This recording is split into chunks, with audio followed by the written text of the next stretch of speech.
નમસ્કાર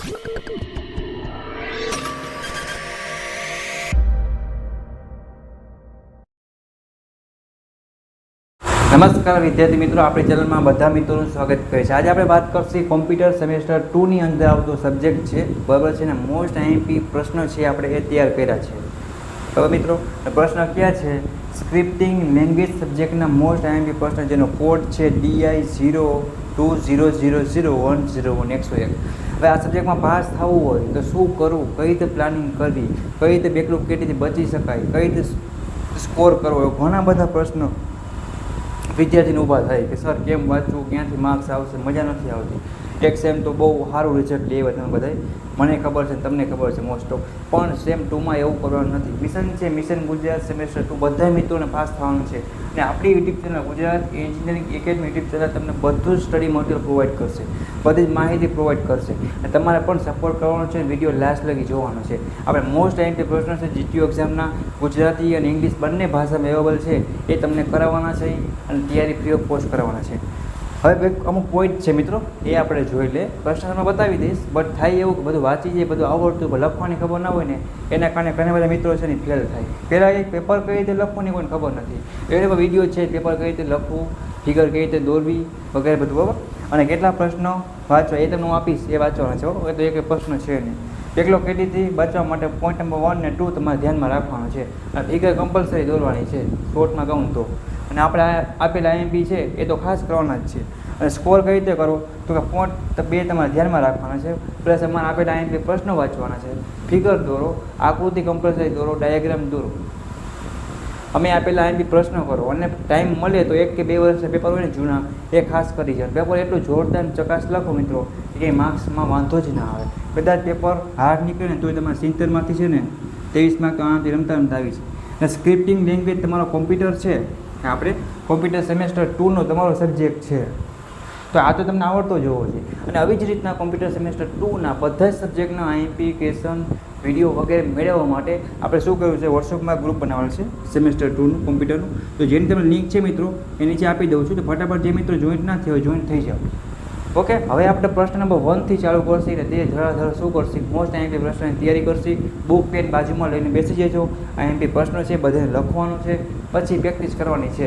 ઓકે, તો ચાલો આપણે પ્રશ્ન નંબર 1થી મિત્રો ચાલુ કરી દઈએ. ટાઈમ બહુ ઓછો છે, કોઈને કાંઈ ડાઉટ કરી હોય તો મને લાસ્ટમાં પૂછી લેવાનું છે. ઓકે, ચાલો મિત્રો.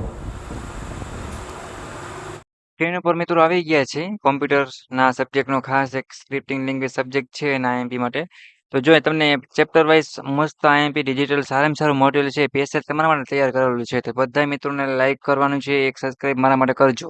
સપોર્ટ લાઇક મળશે મિત્રો તો તમારા વિડીયો બનતા રહેશે, બરાબર છે. નકર પછી શું થશે, સપોર્ટ ના મળતો હોય, જોવાવાળું કોઈ ના હોય તો પછી છેલ્લે અમારે બેન્ચ બંધ કરવી પડે છે. એટલા માટે ખાસ ધ્યાન રાખજો, બરાબર. તો તમને ગુજરાતી ઇંગ્લિશ બે ભાષામાં છે, તો જે અનુકૂળ હોય તમે કરી શકો. જેમ કે પાયથોન પ્રોગ્રામિંગનો ઇતિહાસ, લક્ષણો અને ઉપયોગો તમારે સમજાવવાના છે. Explain the history, future and application of Python programming, બરાબર. યોગ્ય ઉદાહરણ સાથે પાયથોન પ્રોગ્રામિંગનું મૂળભૂત માળખું છે. માળખાને ઇંગ્લિશમાં શું કહેવાય, તો કે બેઝિક સ્ટ્રક્ચર. મૂળભૂત એટલે શું, તો કે બેઝિક અને સ્ટ્રક્ચર. તો હવે તમને બેઝિક જ છે ચેપ્ટર વિશે, તો તમને આ પ્રશ્ન આવડતા હોય છે. ડીપમાં તો અલગ નંબરની વાત છે. પછી ઉદાહરણ સાથે કીવર્ડ વગેરે જે હોય એની વ્યાખ્યા તમારે વગેરે આપવાની છે. ડિફાઇન એટલે શું, તો કે વ્યાખ્યા, બરાબર. તો એ જોઈ લેજો આખો પ્રશ્ન, તમે તને વર્ડ અહીંયા આપેલા છે એ પ્રમાણે તમારે રેડી કરવાના રહેશે. પછી વાત કરીએ એક્સપ્લેન, મીન્સ કે ઉદાહરણ સાથે પાયથોન ડેટાના પ્રકારો છે એ તમારે સમજાવવાના છે. અલગ અલગ પ્રકારના આવતા હોય છે, તો પાયથોન ડેટા છે એના પ્રકાર તમારે જણાવવાના છે. ભાઈ પાયથોનમાં ટાઈપ કાસ્ટિંગ સમજાવવો, બરાબર છે. અને કન્ઝર્વેશન મીન્સ કે શું કહેવાય, કે એના પ્રોગ્રામો લખવાના છે. પ્રોગ્રામો લખવા એટલે માથાનું દર્દ, ભાઈ એવું કંઈ નથી. ભાઈ કોમ્પ્યુટર બનાવી લીધી છે તો થોડું ઘણું એ બધું શીખવું જ પડશે, બરાબર. અને એક વસ્તુ ધ્યાન રાખજો, બને એટલું ઇંગ્લિશમાં જ પ્રેક્ટિસ રાખજો અત્યારથી, બરાબર છે. એટલે આગળ વાંધો ન આવે. જીટીમાં ઘણી વાર ગુજરાતીમાં ભૂલ આવતી હોય રકમમાં, પણ ઇંગ્લિશ રકમ છે જ માન્ય ગણવાની રહેશે. પછી ચેપ્ટર નંબર 2ની જો મિત્રો વાત કરીએ આપણે, તો ચેપ્ટર 2 છે એની અંદર પણ પ્રશ્ન આપ્યા સારામાં સારા અને પૂછાય એવો. જો અહીંયા શું આપ્યું છે, આપણે સિક્વન્સમાં નંબર મિત્રો આપ્યા છે, એટલે એ ટેન્શનના ચેપ્ટર વાઇઝ છે. યોગ્ય ઉદાહરણ સાથે તમામ પાયથોન ઓપરેટર્સ છે ને જણાવવાના છે.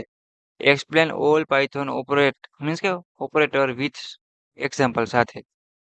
પછી ઉદાહરણ સાથે પાયથોનમાં ઓપરેટર પ્રેસિડેન્સ છે એ તમારે સમજાવવાનું છે. તો 7મો ક્વેશ્ચન આ. પછી સિન્ટેક્સ અને ઉદાહરણ સાથે ઇફ ઇફ લેસ એન જે સ્ટેટમેન્ટ સમજાવવાના છે આ જે આપ્યા છે ને, બરાબર છે. જે વાંચતા હશે ને આવડશે, બાકી તો આપણે બોલવામાંથી અટકી જાય છે, એવું ઘણે બનતું હોય છે. પછી યોગ્ય ઉદાહરણ સાથે વ્હીલ લૂપ અને ફોર લૂપ છે ને મિત્રો એ સમજાવવાનું છે, એટલે ખાસ જોઈ લેવાનું છે. પછી વાત કરીએ 10મો પ્રશ્ન, તો ઉદાહરણ સાથે બ્રેક, કન્ટિન્યુઅસ, પાસ અને રિટર્ન સ્ટેટમેન્ટ છે ને એ 10મો પ્રશ્ન તમારે કરી રાખવાનો છે.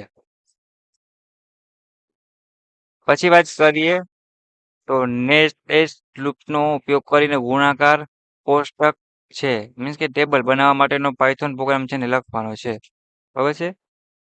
એટલે શું કહેવાય કે generated the multiplication table using loop માટે, બરાબર છે. તો આ પ્રશ્નો આવા અમુક હશે, તમારે જોઈ લેવાનો છે. 12મા પ્રશ્નની વાત કરીએ તો પાયથોનમાં લિસ્ટ સમજાવો અને ઉદાહરણો સાથે મૂળભૂત લિસ્ટ ઓપરેટર્સની જે યાદી છે ને તમારે તૈયાર કરવાની છે. પછી યોગ્ય ઉદાહરણ સાથે લિસ્ટ અને શું આપ્યું TUPL વચ્ચેનો તફાવત પૂછાય તો પછી તમને ખબર હોય છે કે બે વર્ડનો મતલબ શું થાય. રેડી. પછી ઉદાહરણ સાથે ટ્રિપલ તેના બિલ્ટ ઇન ફંક્શન સાથે તમારે સમજાવવાનું છે. પછી ઉદાહરણ સાથે સેટ ડેટા સ્ટ્રક્ચર અને તેના ઓપરેશન છે એ તમારે સમજાવવાના રહેશે. ડેટા સ્ટ્રક્ચર અને તેના ઓપરેશન છે તમારે સમજાવવાના છે, અને બનેલું એક્ઝામ્પલ સાથે જ લેવાનું, એટલે આપણે ખબર પડે પ્રેક્ટિકલ એપ્લિકેશન સાથે વસ્તુ ગમે એ, બરાબર. હવે પ્રશ્ન છે આ સરખામણી કરવાની છે, તે પણ ખાસ જોઈ લેવાનું છે.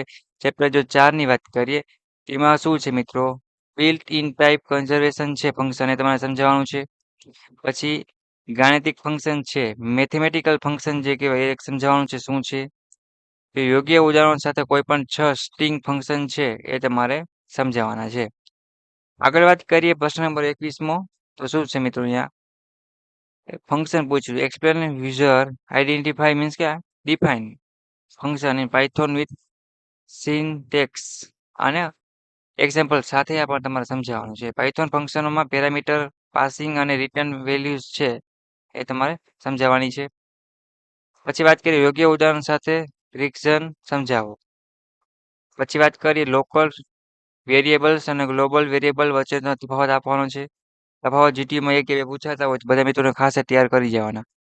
પાયથોનમાં ફાઇલ છે હેન્ડલિંગ સમજાવો, રીડ લાઇન, બરાબર. પછી ઘણી બધી લાઈન છે, ફંક્શનની ચર્ચા કરો વગેરે આટલી વસ્તુ. પછી વાત કરીએ પ્રશ્ન નંબર 26નો છે, પાયથોન મોડ્યુલ સમજાવો.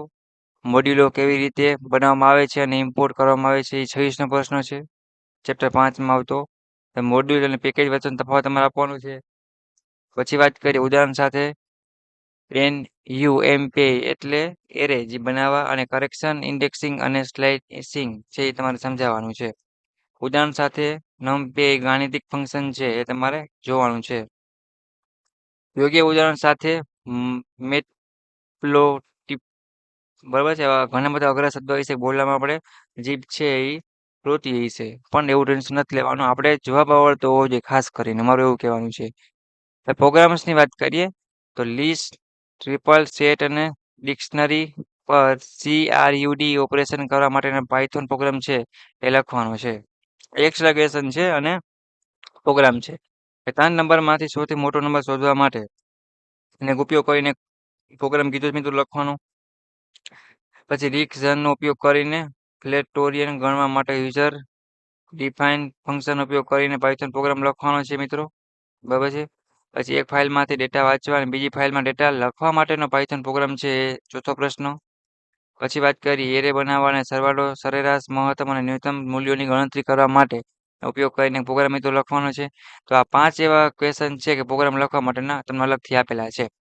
તો આવી રીતના બધા મિત્રોને આટલા પ્રશ્નો છે એ બુકમાં લખી વાંચી અને જ્યાં ડાયાગ્રામ આકૃતિ જે આવતું હોય એ ખાસ દોરવાનું છે, પેપર લખવાનું છે. આટલા પ્રશ્ન થઈ ગયા બાદ તમારે જીટીનું એક પેપર છે સોલ્વ કરી નાખવાનું છે, મિડના પણ એક બે પેપર સોલ્વ કરી નાખવાના છે. એટલે સ્ક્રિપ્ટિંગ લેંગ્વેજમાં તમે આરામથી રમતા રમતા પાસ થઈ જશો. અને આવા બધા સબ્જેક્ટ IMP મેળવવો હોય તો ફટાફટ નીચે આપેલ લિંક ઉપર ગ્રુપમાં જોઈન થઈ જાઓ. એના સિવાય કોઈને કાંઈ પણ ડાઉટ કે ક્વેશ્ચન હોય તો ચોક્કસપણે પૂછી શકો. ઓકે, તો thank you for watching. Gujarat engineering academy YouTube channel.